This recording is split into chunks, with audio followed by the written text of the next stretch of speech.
여보세요? 예, 여보세요? 네, 안녕하세요. 예, 안녕하세요. 네, 시청자님 오늘 어떤 부동산 이야기 좀 나눠볼까요? 예, 저희 재개발. 네. 예, 지역에 보유 지분이 11.5평 아파트 지분이 있거든요. 네. 예, 그래서 제가 좀 전망이 좀 궁금해가지고 전화드렸어요. 네, 알겠습니다. 재개발 지역에 지금 지분을 가지고 계시는데 어느 지역인지 좀 주소를 여쭤봐도 괜찮을까요? 예. 네. 안양시 재개발 온천지구라고요. 네. 예. 동안구 906-2번이에요. 네, 알겠습니다. 지금 경기도 안양시 동안구의 906의 2번지 온천지구 재개발 지역에 약 11.5평 정도의 대지 지분을 가지고 계신 상황이에요. 어떻게 좀 얼마나 더 가져가야 될지 살펴보도록 하겠습니다. 대표님과 인사 나눠보세요. 네, 안녕하세요. 예, 대표님 안녕하세요. 예, 혹시 보유하신 지는 몇 년이나 되셨습니까? 예, 보유한 지는 1년 조금 넘었어요. 아, 그래요? 예. 예, 뭐 매수하신 지가 얼마 안 됐네요. 예. 그동안에 그 온천지구 안양 호계동에 있는 거죠. 예. 좀 그동안에 사업이 좀 지지부진 좀 했습니다. 그런데 이제 최근에 좀 사업의 속도를 좀 내고 있는 것 같아요. 그러면서 제가 지도 보면서 좀 잠깐 말씀 좀 드리면은 지금 말씀하신 게 이제 온천지구라고 하는 게 우리가 말 그대로 안양 온천을 끼고 있다 해서 그 온천지구라고 하는 재개발 구역 명칭이 이제 붙여진 곳입니다. 예, 그래서 일단 범계역 쪽에서 이제 조금 가까운 쪽에 있고요. 그러다 보니까 입지가 괜찮은 지역입니다. 그러면서 이 동안구 일대, 예를 덕현지구라든지요, 그다음에 임곡지구 이런 지역들이 지금 이제 이주 철거를 시작해서 지금 착공이 들어갔거든요. 예, 알고 있어요. 예, 그렇죠. 그래서 이런 온천 재개발 지구도 제가 알기로는 곧 사업 시행 인가, 조합 설립 인가는 끝났는데 사업 시행 인가를 아직 못 받고 지금 준비 중인 걸로 저는 알고 있습니다. 예, 현재 준비 중으로 알고 있는데요. 자, 사업 시행 인가만 잘 떨어진다면요, 여기가 한 1,500세대 되는 그런 대단지의 재개발 새 아파트 단지로 바뀌는 지역입니다. 그리고 제가 봤을 때는 입지가 이 정도 되면은요, 사업성도 어느 정도 좀 있는 그런 양호한 지역 같습니다. 자, 그래서 저는 이제 매수하신 지가 한 1년 됐지만은요, 좀 더 가지고 계시다가 관리 처분 전 단계에서 처분을 할 건지 말 건지를 좀 고민도 해보실 필요가 있는데, 저는 기본적으로 끝까지 좀 가지고 가셨어도 괜찮은, 즉 보유 가치가 충분히 있다.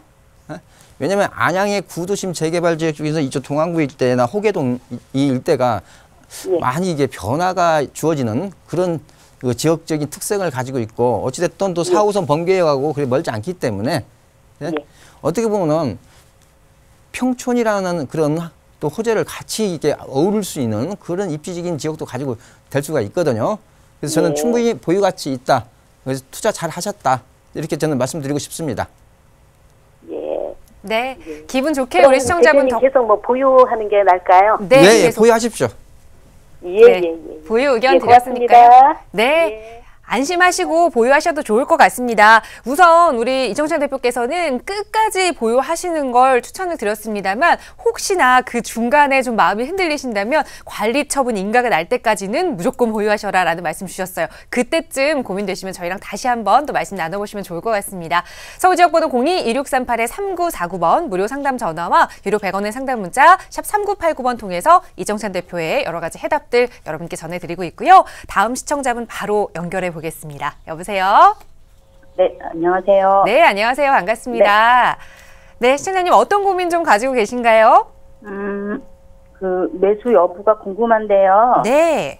종로구 창신동에 32평형 쌍용 아파트. 그 실거주 매수 여부하고 전망이 좀 궁금합니다. 네, 알겠습니다. 지금 내가 살 집으로 종로구 창신동의 쌍용 아파트 32평형을 보셨고요. 내가 살기도 할 거지만 앞으로 가치도 올라준다면 좋겠지요. 네, 바로 살펴보겠습니다. 대표님과 인사 나눠보세요. 네, 안녕하세요. 안녕하십니까. 예, 금방 우리 시청자님께서 말씀하신 종로구 창신동에 있는 쌍용 아파트가 깜짝 놀랄 정도로 상당히 가격이 낮은 아파트 단지입니다. 그래요?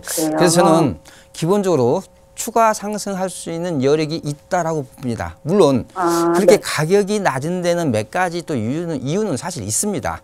있지만은 그래도 워낙 저평가된 아파트라고 저는 보는 거죠. 그렇기 때문에 특히 실거주 하면서 좀 차익을 좀 기대가 될 수 있는 그런 지역이 되겠습니다. 자, 왜 네. 제가 그렇게 말씀드리냐면요. 제가 지도를 보면은 바로 6호선 창신역 바로 옆에 있는 게 쌍용 1차, 2차 대단지입니다. 네. 그런데 여기 가격이요. 지금 30평대 한번 뭐 예를 들어 32평이라고 가정을 할게요. 네. 32평이 한 5억 초반선입니다. 네. 예, 5억 초반선이에요. 그러면서 또 여기에 한 예를 들어서 뭐 42평이라고 할까요? 예, 42평 같은 경우도 한 5억 중반입니다. 자, 그러면은 네. 그래도 명색이 서울의 종로구 그다음에 역세권인데 예? 역세권에서 30평대가 5억 초반, 40평대가 5억 중반 이런 아파트 단지 찾기 사실 쉽지 않아요.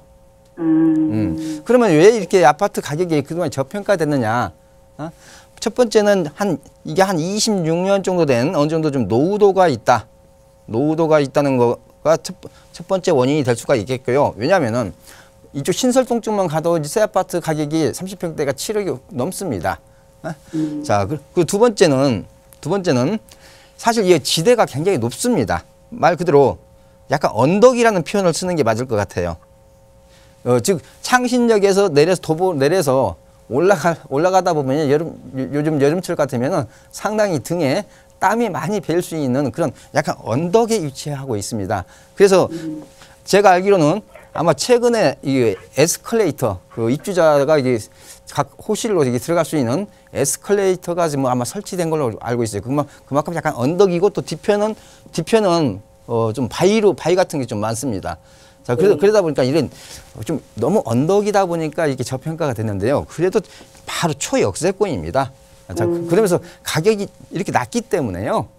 그러면서 이 종로구이기 때문에 동대문이라든지 종로라든지 이쪽에 출퇴근하기가 상당히 용이합니다. 그렇기 때문에 저는 충분히 오를 수 있는 힘이 있다. 그렇기 때문에 그러면서 실거주기 때문에 어디 가서 예를 들어서 전세금보다도 낮은 가격으로 매수가 가능한 이렇게 저평가된 아파트이기 때문에요. 몇 가지 단점은 있습니다만은 그래도 워낙 가격이 낮기 때문에 오를 수 있는 힘은 좀 있겠다. 따라서 편하게 실거주 용도라면은 뭐 그렇게 걱정하지 마시고 매수하셔서 실거주 하다 보면은 가격이 금방 6억 선으로 올라갈 수 있는 힘이 저는 충분히 있다고 봅니다. 왜냐하면 주변의 아파트 가격하고 차이가 2억 이상 차이가 나고 있어요. 그렇기 때문에 충분히 저는 올 수 있다고 보거든요. 근데 너무 걱정하지 마시고요. 편안하게 매수하셔서 실거주 하시는 쪽으로 제 의견 정리해 드릴게요. 상담 감사합니다. 예. 네, 고맙습니다. 몇 가지 걱정되는 단점들도 지적을 해주셨지만 그 단점을 상쇄할 정도로 저평가되어 있다. 앞으로 상승 여력이 있다라는 말씀해 주셨으니까요. 편한 마음으로 이사 가셔서 생활하셔도 좋을 것 같습니다. 자, 시청자 여러분의 부동산 관련 고민들 이정찬 대표와 함께 해결해 드리고 있고요. 방송 보시면서 함께 하고 싶으신 분들은 서울지역번호 02-2638-3949번 연락 주시거나 유료 100원의 상담 문자 샵 3989번 통해 문의 주세요. 친절하게 도움 드리겠습니다. 자, 바로 다음 시청자분 전화 연결해 볼게요. 여보세요. 여보세요. 네, 안녕하세요. 네네. 네, 시청자님 어떤 지역 이야기 좀 자세히 나눠볼까요? 이촌 쪽에 한가람 아파트. 네. 예, 그다음에 이촌 현대 한강 아파트. 네. 그다음에 북한강 성원 아파트 중에 네. 뭐 투자나 그 실거주 목적 어떤 게 뭐 좋은가 싶어서 네. 궁금해서요. 네. 알겠습니다. 지금 이촌동 쪽을 다 보셨네요. 그런데 네네. 실거주와 투자를 동시에 하시겠다는 말씀이신가요? 네. 네, 알겠습니다. 내가 살기도 해야 되네요. 자, 네네. 한가람 아파트와 현대 한강 아파트 그리고 북한강 성원 아파트까지 이렇게 3개의 아파트를 보셨습니다. 같은 지역이니까요. 한꺼번에 여쭤보죠. 대표님과 인사 나눠보세요. 네, 안녕하세요. 네, 안녕하세요. 서부 이천동이 됐건 동부 이천동이 됐건 최근에 가격이 좀 많이 올랐습니다. 오르다 보니까 지금 가격적으로 좀 부담이 될 수도 있지만은 그래도 이천동 쪽으로 들어가야 되는지 이제 그런 측면에서 아마 약간 고민이 돼서 전화를 주신 것 같아요. 네. 제가 이렇게 말씀 좀 드릴게요. 일단 지금 말씀하신 그 지역적인 게 이 동부 이천동, 동부 이천동에 예, 한가람하고 현대 그쪽을 말씀하신 것 같고, 그 다음에 네. 이제 서부 이천동, 서부 이천동 쪽에 있는 북한강 성원 아파트, 성원 아파트를 이제 말씀하신 것 같아요. 그럼 제가 이렇게 네. 말씀드릴게요. 일단은 우리가 동부 이천동하고요, 동부 이천동하고 서부 이천동. 자, 우리가 이제 동부 이천동하고 서부 이천동이 행정 동 이름은 아닙니다. 예를 들어서 이천 1동, 이천 2동 이제 그런 형태로 이제 바뀌는 지역인데요. 자, 기본적으로 동부 이천동은 기본적으로 더블 역세권에 있습니다. 4호선 중앙경의선 거기다가 대고 기본적으로 이 역세권이라는 게 큰 장점이 되겠고요. 거기다 대고 또 신분당선까지 추가로 들어옵니다. 그렇다면 트리플 역세권이 되는 지역이 이 동부 이천동이라는 거고요. 서부 이천동은 말 그대로 이 교통에 대해서는 대중교통 측면에서는 교통 환경이 굉장히 열악합니다. 교통 환경이 열악하다. 자, 이런 어떤 교통적 입지적인 측면에서 극명한 차이를 보이고 있고요. 그렇지만 이제 한강조망은 성원 아파트가 이 한강변에 쭉 두 동이 이게 있기 때문에 예, 한강조망은 성원 아파트가 훨씬 좋죠. 그렇지만은 이쪽은 이 미군들 빠져나가면은 이 전부 공원되는 공원 조망을 또 노릴 수 있는 그런 거하고 같이 되겠습니다. 그렇지만 한강 조망을 택할 건지 공원 조망을 택할 건지에 대해서는 저는 그는 이제 취향에 따라 좀 다를 수 있다고 봅니다. 그렇지만 대중교통적인 측면에서 동부 이천동과 서부 이천동은 큰 차이점을 보이고 있다. 또한 이 서부 이천동은 기본적으로 이 용산국제업무지구의 이제 배후지가 되겠습니다만은 용산국제업무지구가 물론 앞으로 다시 이제 시작이 될 거예요. 그래도 네. 이 용산 미군기지 이전으로 인한 그 효과하고 저는 비교를 했을 때요. 용산 국제업무지구라도 이 미군 부대가 이전하고 공원으로 만드는 그 효과가 저는 이것보다 용산 국제업무지구보다 이 공원 효과가 좀 더 클 거라고 봅니다. 따라서 현재 우리 전용 면적 한 60제곱미터, 24평이나 25평 기준으로 가격은 비슷해요. 여기도 한 11억 가까이 되고요. 이쪽도 한 11억 가까이 됩니다. 가격은 서로 비슷합니다. 그렇다면 향후 입지적으로 오를 수 있는 거라든지 이런 학군이라든지요. 여러 가지 따졌을 때 그래도 서부 이천동 투자보다도 왜냐하면 종전에 성원 아파트나 이게 서부 이천동에 있는 대림 아파트가 국제 업무지구에 포함됐을 때하고 지금 상황이 완전히 다르지 않습니까? 그래서 저는 오히려 동부 이천동 쪽이 좀 더 안정적이고 가격이 더 오를 수 있는 매력을 더 가지고 있다라고 저는 봅니다. 그렇기 때문에 저는 제 개인적으로는 서부 이천동도 물론 충분한 개발 호재를 안고 가는 지역인 것은 맞아요. 하지만 현재 대중교통이나 이런 게 아직 굉장히 불편합니다.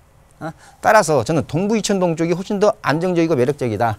그래서 저는 예상이 되신다면은 서부 이천동 북한강 성원 아파트도 괜찮습니다만 그보다 좀 더 매력적이고 더 많이 가격이 오를 수 있는 여건을 구비하고 있는 것은 서부 이천동이 아니라 저는 동부 이천동으로 보는 그런 견해를 가지고 있습니다. 그렇기 때문에 저는 오히려 동부 이천동 쪽으로 이렇게 알아보시는 게 보다 안정적이고 그다음에 학군이라든지 공원이라든지 현재 생활 편의시설 이런 측면에서 현재는 비교가 안 되기 때문에 그래서 동부 이천동 쪽에 저는 무게중심을 두고 제 의견을 정리해서 말씀드립니다. 예. 감사합니다. 네, 이천동이긴 했지만 그 지역적으로 좀 차이가 있었습니다. 하지만 고민했던 그 부분 중에서 공원 쪽을 끼고 있는 동부 이천동의 가치를 조금 더 높게 평가해 주셨으니까요. 그곳 아파트들 실제 발품 팔아보시고 선택하셨으면 좋겠습니다. 네, 함께해 주셔서 고맙습니다.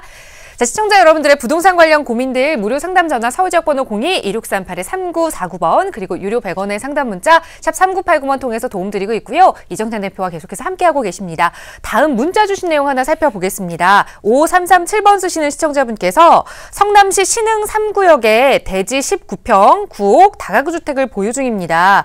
재개발 사업이 좀 지지부진해서 매도가 안 되고 있는데 계속 보유해도 괜찮을까요? 라는 재개발 지역 관련된 질문을 주셨어요. 이번엔 성남으로 좀 가보죠. 대표님 어떻게 보세요?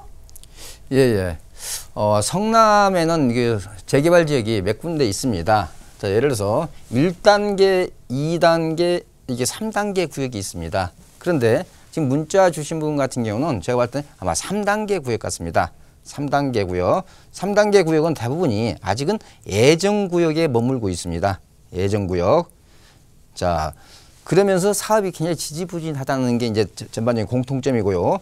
두 번째는 이 성남 구도심에 또 공통점이 있습니다. 구도심 재개발에. 대부분 대지가 한 20평, 크면은 30평, 굉장히 이런 적은 면적의 이런 단독이라든지 다가구 주택 형태를 띠고 있습니다. 자, 우리가 말 그대로 성남 구도심이 서울에서 철거 난민이 이제 그쪽으로 이주시켰던 그렇게 해서 이제 만들어진 구도심이다 보니까 이게 대지 20평. 그렇다 보니까 대지 20평을 가지고 내가 예정구역이기 때문에 신축이 가능하거든요. 이렇게 신축을 한다 그러면은 주차 대출 때문에 거의 신축이 안 됩니다. 그러다 보니까 이게 어떻게 보면 이제 애물단지가 될 수가 있어요. 애물단지. 그러면 이런 애물단지를 어떻게 해서 내가 잘 팔 수 있을 거냐. 기본적으로 리모델링을 해야 됩니다. 즉 인테리어 리모델링을 해가지고 임대료를 기본적으로 올려놓고 처분을 시도를 하셔야 된다는 거. 아니면은 두 번째 방법은 이렇게 20평짜리가 많기 때문에 20평 해서 한 3집 정도 묶어서 같이 매도를 하실 수 있는 방법. 이런 그런 뭔가 매도를 하실 수, 그러니까 기본적으로 저는 3단계 구역은 투자 가치나 보유 가치가 상당히 낮기 때문에 매도를 해야 되는데 매도 자체가 어려운 상황이 많습니다. 그렇기 때문에 임대료를 올릴 수 있는 방안을 첫 번째 모색하시라. 그렇게 해서 매도하시라. 아니면은 한 2집, 3집 묶어서 공동 매도하시라. 이렇게 말씀드리고요. 기본적으로 성남 구도심의 3단계 구역은 재개발 사업 자체가 지지부진하기 때문에 그렇게 보유 가치가 높지 않은 곳에 있습니다. 그렇기 때문에 따라서 문자 주신 분 제 의견을 좀 잘 참고하시기 바랍니다. 네. 우선 전체적으로 매도 의견 드리면서 매도하실 수 있는 방법을 2가지 정도 알려드렸습니다. 리모델링을 통한 임대료 상승 혹은 몇 개의 집을 더 함께 합쳐서 평형을 좀 넓혀서 매도하는 방법 안내해 주셨으니까요. 알아보시고 또 궁금한 내용 있으시면 언제든지 전화 주시기 바랍니다. 자, 시청자 여러분들의 부동산 관련 고민 상담 해결해 드리고 있고요. 문자로 온 내용 하나 더 살펴보겠습니다. 7117 쓰시는 시청자분께서 영등포구청역 인근에 실평수 10평 투룸 오피스텔을 2억 4천부터 3억 사이로 분양 중입니다. 분양받아도 앞으로 공실이나 가격 하락은 없을까요? 라는 질문 주셨는데요. 영등포 구청역 인근이라고 하셨어요. 어떻게 보세요, 대표님? 예. 저는 제가 지적하고 싶은 것은요. 2억 4천에서 3억이라는 가격을 지적하는 게 아니고요. 여기 문자 주신 내용 중에 실평수가 10평인데 투룸이다. 이 부분은 좀 우리가 주의할 필요가 있어요. 제가 어제도 모델하우스에 갔다 왔는데요. 한 실평수 9평이나 10평 정도 되면요. 투룸으로 잘 나오지 않습니다. 오히려 분리형 원룸, 우리가 흔히 말하는 1.5룸이라고 하죠. 그럼 분리형 원룸이 훨씬 더 개방감 있고 넓게 쓸 수가 있습니다. 자, 그렇기 때문에 실평수 10평의 투룸이다 하는 것은 기본적으로 거실이 거의 없는 공간일 가능성이 높습니다. 따라서 이 문자 주신 분만 아니고요. 우리 시청자님들도 기본적으로 투룸 주거용 오피스텔을 만약에 매수하신다면은 적어도 12평 가까이 돼야 됩니다. 이런 소형 주택에서는 1평, 2평 차이가 상당히 큰 차이를 나타납니다. 따라서 좀 면적이 좀 어중간하다. 따라서 좀 신중하실 필요가 있겠습니다. 네.